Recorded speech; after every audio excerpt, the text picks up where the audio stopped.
అన్నం ఆరోగ్యానికి స్వాగతం. ఉల్లిపాయ ఆరోగ్యానికి చాలా రకాలుగా ఉపయోగపడుతుంది. ముందుగా బరువును తగ్గడానికి ఈ ఉల్లిపాయ రసం మేలు చేస్తుంది. ఇది ఎన్నో రకాల సమస్యల నుండి కూడా మనల్ని రక్షిస్తుంది. అయితే ఉల్లిపాయ రసం రక్తపోటును నియంత్రించడంలో 305 బరువును కంట్రోల్ చేయడంలో కూడా చాలా రకాలుగా మేలు చేస్తుంది. పొద్దున్నే ఖాళీ కడుపుతో ఈ ఉల్లిపాయ రసాన్ని తీసుకోవడం వలన రక్తంలోని టాక్సిన్ ఈజీగా బయటకు పోతాయి. ఇంకా అలాగే చెడు కొలెస్ట్రాల్ను కూడా ఈజీగా కరిగిస్తుంది. పైగా ఇది రక్త ప్రసరణకు ఎంతగానో మేలు చేస్తుంది. ఈ ఉల్లిపాయలో ఉండే యాంటీ ఆక్సిడెంట్లు ఇంకా రోగ నిరోధక శక్తిలో బలోపేతం చేయడంలో కూడా సహాయం చేస్తుంది. ఉల్లిపాయ రసం తీసుకోవడం వలన శరీరానికి శక్తిని ఇవ్వడమే కాకుండా యాంటీ ఇన్ఫ్లమేటరీ గుణాలు కూడా చాలా అధికంగా ఉన్నాయి. ఇది శరీరం నుండి వాపులను నియంత్రించడంలో కూడా చాలా బాగా మేలు చేస్తుంది.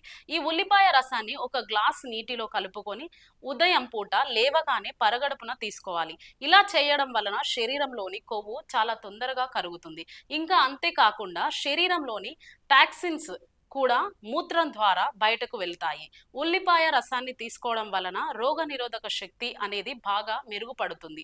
అలాగే ముఖ్యంగా మారుతున్న ఈ సీజన్లో దీనిని తీసుకోవడం వలన సీజనల్ ఇన్ఫెక్షన్లు కూడా మన దరి చేరకుండా చాలా ఈజీగా దూరం అవుతాయి. ఇంకా అలాగే రక్తపోటును నియంత్రించడంలో కూడా ఈ ఉల్లిపాయ రసం చాలా బాగా మేలు చేస్తుంది. ఇంకా అలాగే దీనిలో ఉండే మెగ్నీషియం చాలా ఎక్కువగా ఉంటుంది. దీని వలన అధిక రక్తపోటు ఉన్నవారికి ఇది చాలా ఉపయోగంగా పనిచేస్తుంది అని ఆరోగ్య నిపుణులు అంటున్నారు.